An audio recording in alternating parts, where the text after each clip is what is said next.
In this episode, we focus on the great outdoors of Western North Carolina, and then we're going to take you to the Liquid Logic Kayak Factory. And then we're going to explore some of the surrounding small towns around Asheville and their markets, and also show you some of the fun things we enjoy doing outdoors.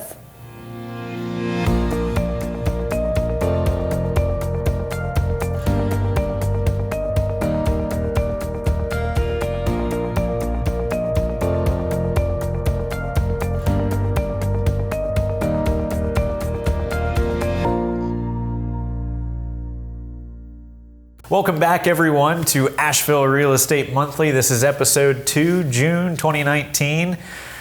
Great to have everybody back joining us. As usual, we're going to get back into the news segment, start us out. Last episode, we kind of dug into, in the residential market, Nichole, the challenges associated with some of real estate here with low inventory, some of the price point challenges and so on. I think it'd be really valuable if you could kind of give us some insight into, the affordable housing aspect of the market. It's obviously a challenge. How do you approach working with a new buyer that is, maybe doesn't have unlimited funds to spend like many of us? How do you kind of approach that? What are some of the challenges and how do you deal with those? Yeah. So first thing I like to do is, set expectations. Let's talk about the market here locally.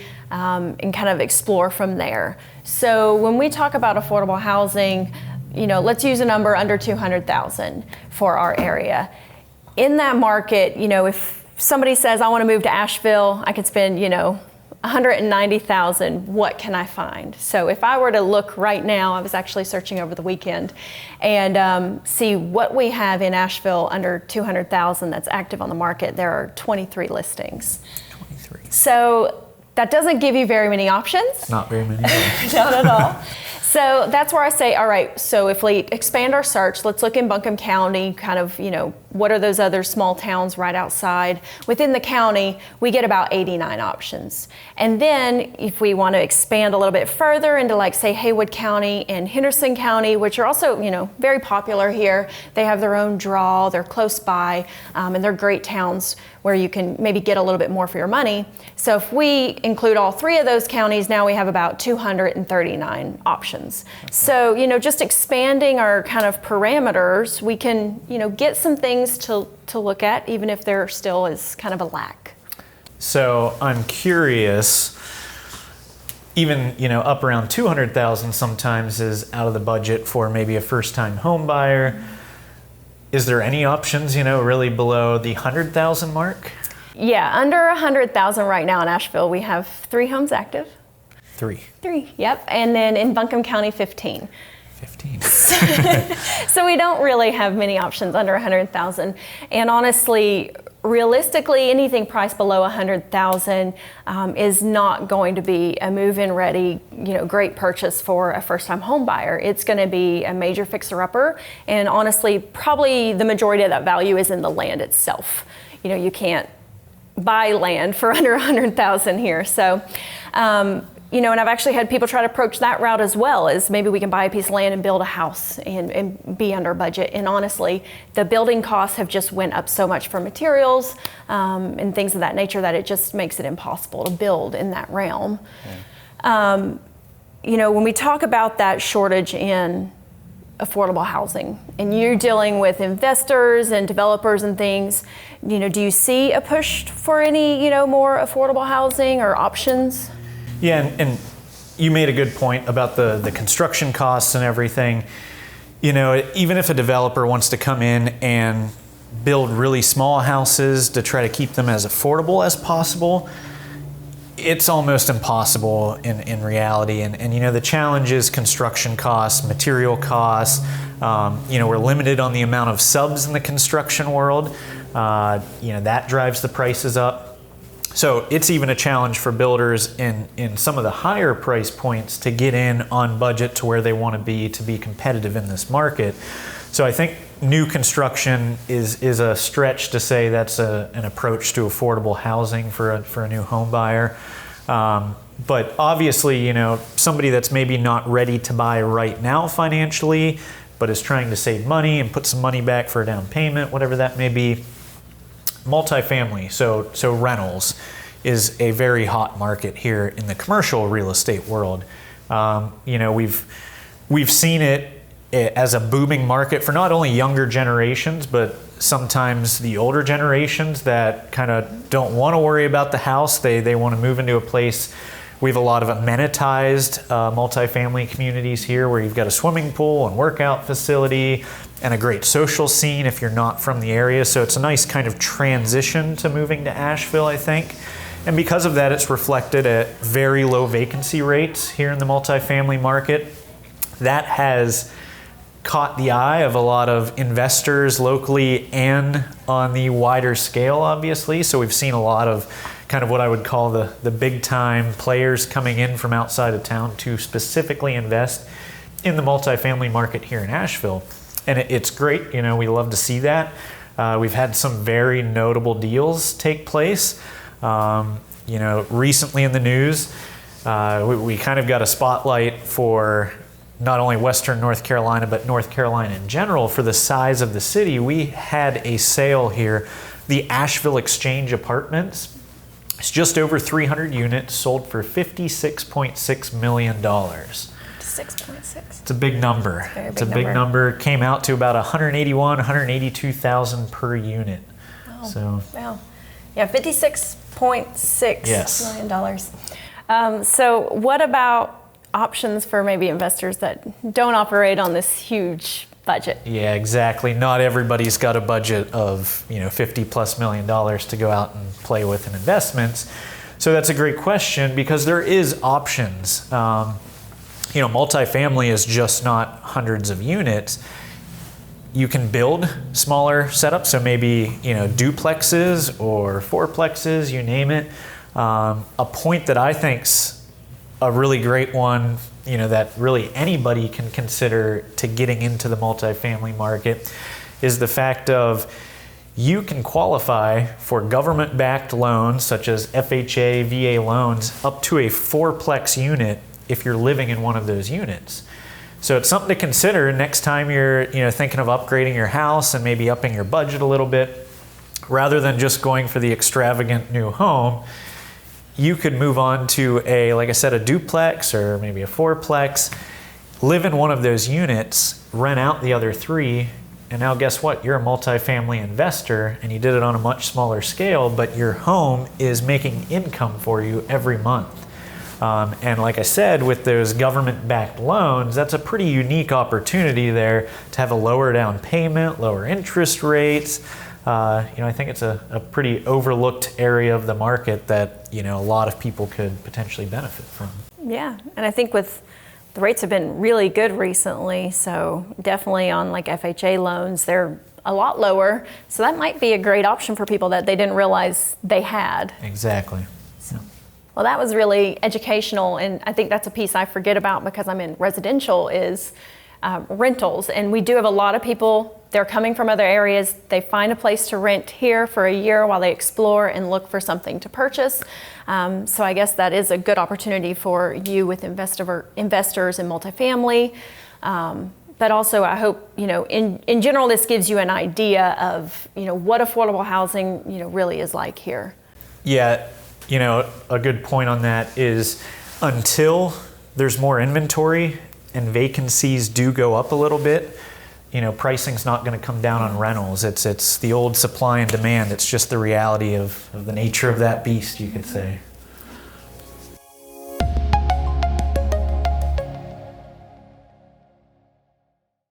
In this episode, where we are focusing on the outdoors in Western North Carolina, we wanted to do a business spotlight kind of in that realm. So this month, we are interviewing Tyler at Liquid Logic, which is a local kayak manufacturer. So let's go talk to Tyler.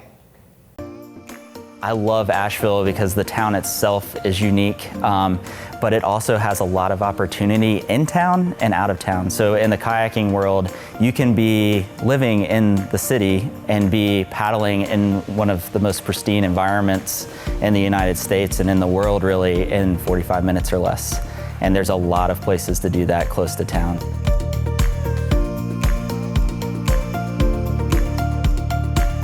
All right. right, well, my name is Tyler Brown with Liquid Logic, Native Watercraft, and Hurricane Kayaks. I do finance and marketing. I've been here since 2012. Liquid Logic I started back in 2000.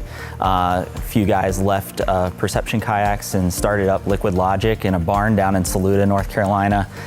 Started shaping kayaks and then getting them shipped off to be molded. And we're doing that for several years. And then teamed up with Native Watercraft in 2006, the fishing kayak brand, and started making them in Greensboro, North Carolina, and joined forces back with Liquid Logic in 2006 and started making boats in Greensboro, and then came over to the Asheville area in 2012, where now we're all combined, one big happy family of brands, making them here at our factory here in Fletcher. What made you choose Asheville as kind of the home? Asheville is just a great spot for kayaking in general. It allowed us to get this huge talent pool of paddlers. A lot of our factory workers that are here and all of our staff, a huge chunk of them paddle either whitewater or kayak fishing or just recreationally. So it gave us a huge talent pool to pull from here. And then we also get to test our boats really close to our factory, which is great. Can you tell us a little bit about how from the concept of the company to where it is now, how it's kind of evolved? Sure. It started out just with a few guys in a barn, and now we're up to close to 50 employees, and we're making boats 24 hours a day, 4 days a week. So we've grown our brands a ton over the past decade, almost 2 decades now. So it's changed a lot in our distribution. We were Southeastern focused, now we're nationwide and international brands.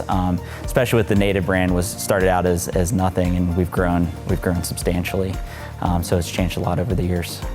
What's your most popular product right now? Right now for the Native Watercraft brand is our Titan Propel series. So our pedal-driven kayaks are by far and away our most popular for fishing. It allows you to be hands-free when you're casting a line or fighting a fish.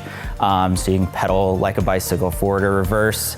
And just focus on fishing. So that Titan Propel series is really popular for Native. For the Liquid Logic Whitewater, our Home Slice, won Boat of the Year last year, has been really popular for downriver play. And then with Hurricane, our Santee series is extremely popular for a lightweight option getting to and from the water. Beginning next week, every Thursday at 5:30 p.m. at Wild Wing Cafe on Lake Julian, we'll do demos till dark, and you can try any boat that we make. You can reach out to us ahead of time. We'll bring a specific boat for you that you want to try, or we'll have a fleet of boats out there that you can experience and get on the water and see if you like it. It's amazing when people get out in our pedal drive system that haven't experienced it before, like how unique of an experience in kayaking the pedal drive system is. So getting on the water with that is it's pretty cool. So can you give some suggestions on if somebody's wanting to get into kayaking, whether that be flat water or whitewater, what resources is there here locally? Locally, there's on the Nichole specifically, Green River Adventures is a great shop for learning how to paddle. If you're interested in whitewater, they've got some world-class instructors there that will teach you how to get on the river. If you don't know anything about kayaking, you can start there and really learn the basics. Also, YouTube's a really good source for learning how to paddle. It always starts with safety for us. So just really taking the time to be safe and learn the basics before getting out there and trying to do anything crazy. But kayaking is just a great sport. Even if you're just floating on a lake, you can enjoy scenery and be pretty intimate with the water. It's a really nice experience. Can you name a few of the draws here for people maybe coming from out of state that aren't familiar with our local rivers and lakes? Yeah, so we've got a ton of draws in Western North Carolina for kayaking, especially on the whitewater side. The Green River Narrows hosts one of the most extreme whitewater races in the world, and it's down, 20 minutes from our factory here. But there's a wide variety of anything from flat water. You've got Lake Lure, you've got Lake Fontana, a lot of other smaller lakes, and then anything from class 1 whitewater up to class 5. So there's a wide variety of whatever your skill level is for getting on the water and experiencing something new almost every weekend if you wanted to. If somebody orders a kayak from you guys online, are they able to come physically pick it up if they want to explore the area? Yeah, so we with sell our Liquid Logic whitewater product online, and they can come pick up the boat and experience the factory tour as well. And then we have a network of over 200 dealers across the United States where people can go check out our products and purchase there. And then we have 10 international distributors for people to see our products in other countries, so it's pretty cool. What a great experience that was. I'm sure a lot of locals have no idea we're home to an internationally known kayaking brand. It was great to go check that factory out. Yeah, it was fun. Yeah. So now let's run over to Garrett Woodward with the Smoky Mountain News for another update on some events you do not want to miss. Hey y'all, it's Garrett Woodward, Arts and Entertainment Editor for the Smoky Mountain News and Smoky Mountain Living magazine. Summer is here, it's beautiful outside, we have mountain sunshine and cold rivers and lakes to go swimming in. My favorite time of the year, to be honest. So for some of the events that we have coming up for June and July, on June 29th, we have the Gray Eagle 25th Anniversary Celebration, which will be held on beautiful Lake Eden in Black Mountain, North Carolina. Headlining acts will include Mandolin Orange, Driving and Crying, Hayes Carl, the Budos Band, and Sierra Hull, amongst others. If you're not familiar with the Gray Eagle, it's one of the finest music venues in the United States, located in the River Arts District in Asheville. Beyond all that, on Saturday nights at 7 o'clock, from July 6th through August 31st, you have Shindig on the Green, held in Pack Square in downtown Asheville. It includes some of the best cloggers and old-time bluegrass and mountain musicians anywhere in Western North Carolina. After that, you have the Craft Fair of the Southern Highlands, which will be held July 18th to the 21st at the Asheville Civic Center. This includes hundreds, and I mean hundreds, of local artisans, including potters, painters, photographers, wood carving, anything you could even think of, glass blowing. It's all involved in this. It's a pretty cool 3-day event right in the heart of downtown Asheville. After that, you have the Folk Moot International Dance and Music Celebration. This is probably one of my favorite events of the entire year. July 18th to the 28th. It's based out of Waynesville at the Folk Moot Friendship Center. And what it is they get about 8 to 10 dance troupes from around the world. We're talking dance troupes from Europe, Asia, South America, Africa, Latin America, and even within North America too, Canada, Mexico, and our own Cherokee dance and music troupes. So what they do is they go all the way around Western North Carolina. We're talking Hendersonville, Black Mountain, Waynesville, Weaverville. Any city that has a stage for those 10 days, these performers will jump right up there and show you some of the finest music and dance that you'll see anywhere on this planet.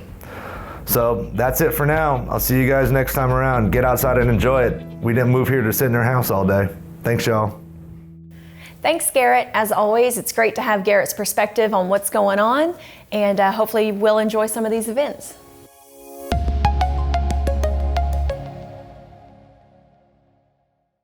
All right, so for our final segment of this episode, we're going to go check out some of the small towns surrounding Asheville and not only talk about the real estate markets in each of those towns, but show you some of our personal favorite activities to do in the outdoors there. Let's go check it out. Hey guys, today we're here, as you see in the background, in the beautiful mountains here of Western North Carolina. We're sitting atop the Blue Ridge Parkway right now. You know, one of the things that drew me and Nichole to this area originally was the outdoors and all the activities you can do outside here. So we thought it'd be really valuable to kind of highlight in this episode some of the activities that we love in specific towns outside of Asheville itself, as well as, you know, what's going on in kind of the markets, both residential and commercial, in those smaller towns around Asheville. Yeah, I mean, it's springtime. It's time to kind of get outside and enjoy some of those things that we like to do. So we're excited to kind of explain some of those surrounding towns and tell you a little bit more about, what they have to offer, what their market's like, and just kind of give you a feel for some of those areas surrounding Asheville. Yeah, so let's get started. As I mentioned, today we're sitting here. This is the Blue Ridge Parkway right behind us and below us. So, you know, one of the areas that's got a really nice close proximity to the Blue Ridge Parkway is Black Mountain. So let's go check that out.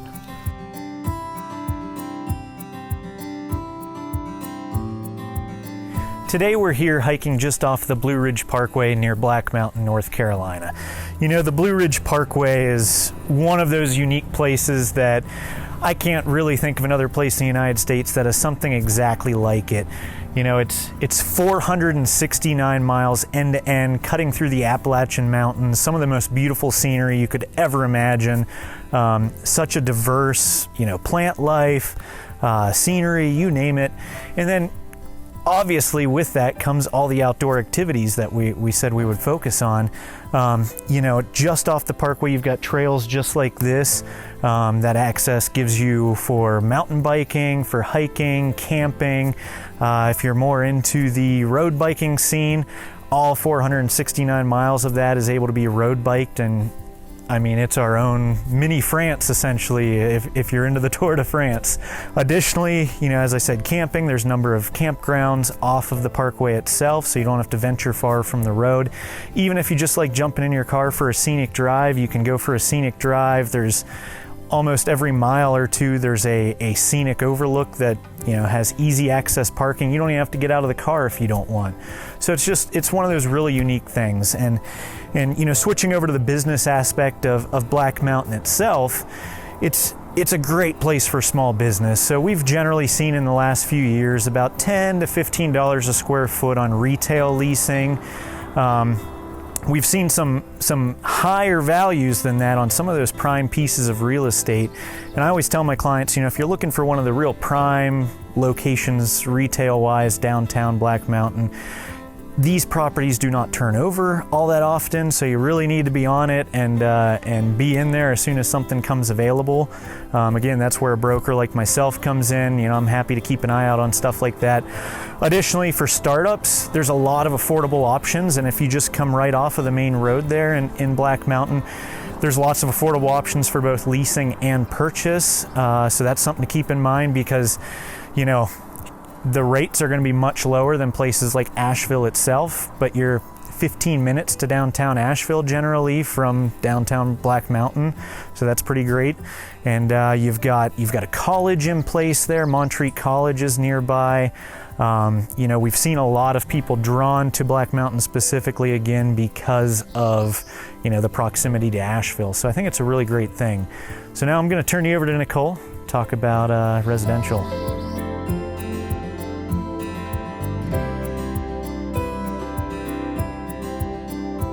Okay, so for Black Mountain, the population here is about 8,000, which is up 8.1% since 2010. So far this year, since January 1st through the end of April, the average closed price is $311,000 here, which is down a little bit from last year, 2018 overall. We were at $346,000 as an average closed price. The list to sale price ratio here is about 96.4% so far this year. Again, just a little bit down from last year. And so far we have 18.5 million closed volume in 2019 and another 14 million pending under contract. So we've talked about the Blue Ridge Parkway here. We're just 10 miles from there, and there's a lot of other great things close by. One of my favorite being the hike at Catawba Falls. It's not the most magnificent waterfall in the area, but it is a nice hike. It's kid-friendly, it's dog-friendly. It's just about, it's under 3 miles round trip and just 300 feet of elevation gain.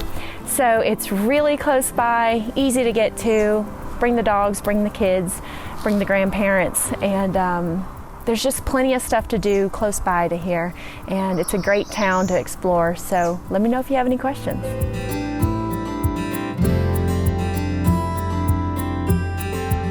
Today we're here in the beautiful Brevard, North Carolina. One of our favorite places in the entire East Coast to go mountain biking. It's really made a name for itself. It was actually voted in the top 20 with National Geographic for essentially mountain bike cities in the entire North America. So that's pretty special.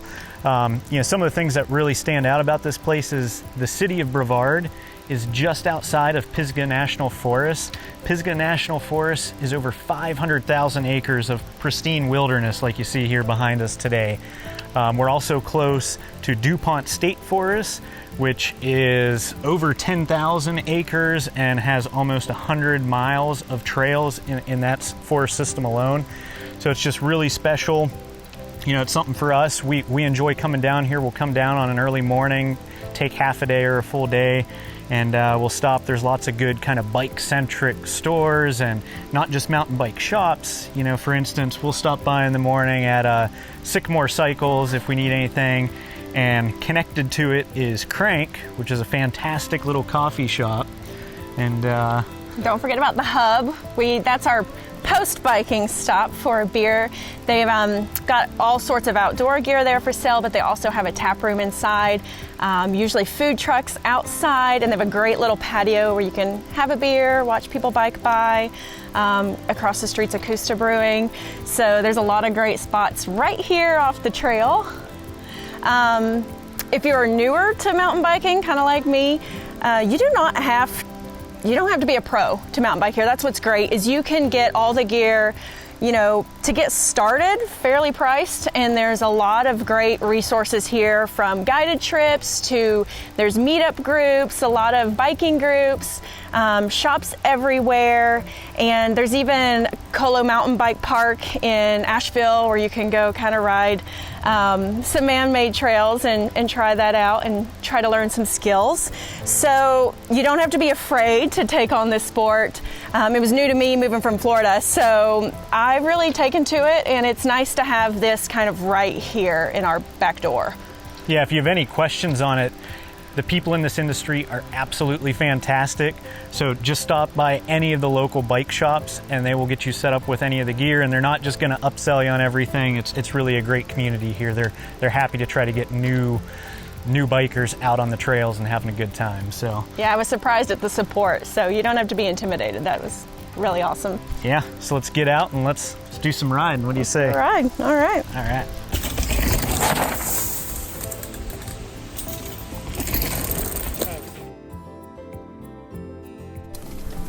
Brevard, North Carolina has a lot of great opportunities for small businesses. Not only do we have a great small college here, but there's a fantastic 55+ community and a booming tourism industry. You know, in the last couple years here, I'd say we've averaged out about $12 to $18 per square foot on retail leasing around the downtown area. When I give those numbers, as usual, those are going to be per square foot per year. And yeah, lots of great opportunities. Anything tourism based, anything retail based, come to Brevard with your business. Lower lease rates compared to the big city. Come on, let's go.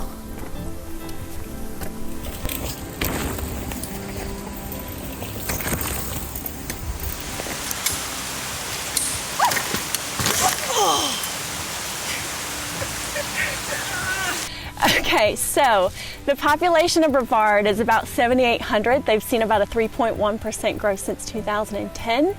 Right now, homes in this area are selling for about 96.1% of their original list price. And the average closed sales price so far this year through the end of April has been $293,000, which is up $5,000 since 2018 so far. And so far this year, there has been 29.5 million closed in sales and another 19.5 under contract. I'm gonna get up now.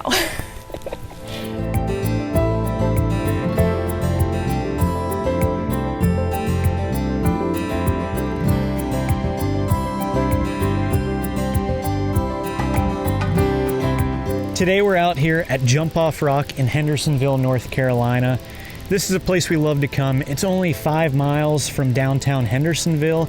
As you see behind us, we've got this amazing overlook, great panoramic views. Yeah, like you said, we are so close to downtown, just over 5 minutes. You could grab some dinner in downtown Hendersonville, come up here, take a quick little hike because there's plenty of hiking trails, and then also take in a wonderful sunset right here. So it really is a great spot to just stop in close by to town and, you know, look at this view. In Hendersonville, we've generally seen retail leasing prices sticking around $8 to $14 a square foot on average. Again, it's a very popular downtown, so we've seen them go higher for sure in prime real estate areas. In my opinion, from a commercial real estate standpoint, Hendersonville is really the most diverse and one of the greatest opportunities for a smaller town commercial real estate experience. We've got a booming downtown. Beyond that, on the Route 64 and Asheville Highway corridors, we see some fantastic opportunities from everything from large-scale office and retail to industrial properties of all sorts of sizes and uses. So it's really got a variety in comparison to a lot of the other towns, so it's definitely worth considering. Here in Hendersonville, the population is about 13,500. That's up about 12% from 2010. So last year for 2018, the average close price was $277,000. So this year through the end of April, we're up to $281,000 as an average close price. And here in Hendersonville, the average list to close price is 97.9%. That is the highest out of the 4 cities that we're talking about in this segment. And then right now, we have 93 million closed so far through the end of April in real estate, in residential real estate. And then we have another 70 million under contract already, and that's just through the end of April. So Hendersonville is a very active, very hot community. It is just below Asheville in the rankings for those numbers. So if you are interested, definitely reach out if you have any questions.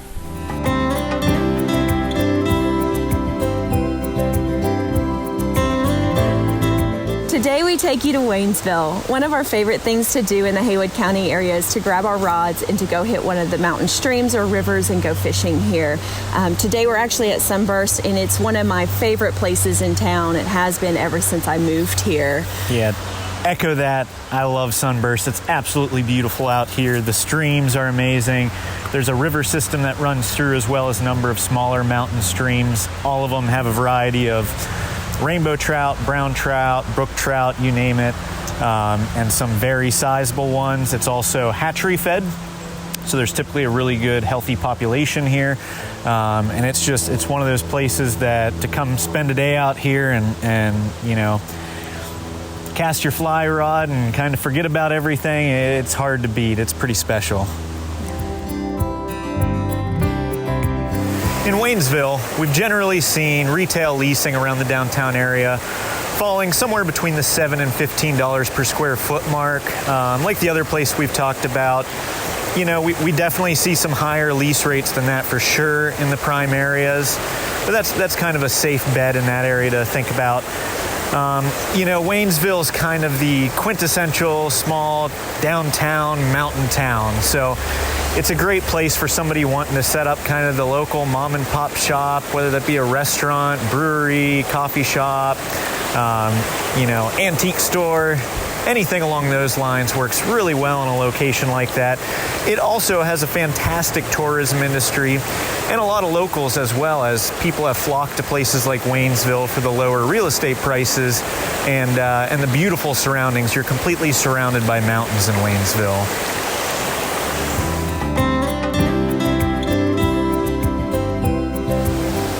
Waynesville, the population here is just under 10,000. That's up 3% from 2010. The average close price here for last year, 2018, was $265,000, and so far in 2019 through the end of April, that is down to $229,000. The list to close price ratio here is about 95.4%, which is a little down from last year so far. And we have had 35.5 million closed in sales volume so far for 2019, and there's another 23 million under contract. Well, guys, I hope you found that valuable. If you're interested in any of these surrounding areas or have any questions at all about residential real estate or activities and where to go, please reach out to me, as well as I'm sure you could reach out to Jim. Yeah, exactly. if you've got ideas or things you just run by me in commercial real estate in any of these towns, whether it be buying, selling, leasing, you name it, I'm happy to answer those questions. And again, backing up what you said, we have kind of the local insider information on all the outdoor activities here. So if maybe you're wanting to get out and bike or fly fish or rock climb, you name it, we do all of those things, so we can kind of give you the insider information on the places you can't miss, and give you the exact directions, and who knows, maybe we'll even come join you. So yeah, hope this was valuable, and get out and enjoy the outdoors and check out these towns surrounding Asheville. Thanks, guys. Well, I hope you enjoyed my sweet mountain biking skills. That was a lot of great fun, and exciting to be able to share with you guys. There wasn't even a stunt double involved. Yeah, and I don't mean by mountain bike skills. I really mean the outdoors and the neighboring areas. So I hope you guys enjoyed that, and yeah. So next episode, if you guys have anything you want to see, or future episodes beyond that, let us know. We are happy to consider all ideas. If you have questions you want us to answer in future real estate market updates, just let us know. We'll address them. Look forward to it, guys. We'll see you next time, and thanks for stopping by. We'll see you in August.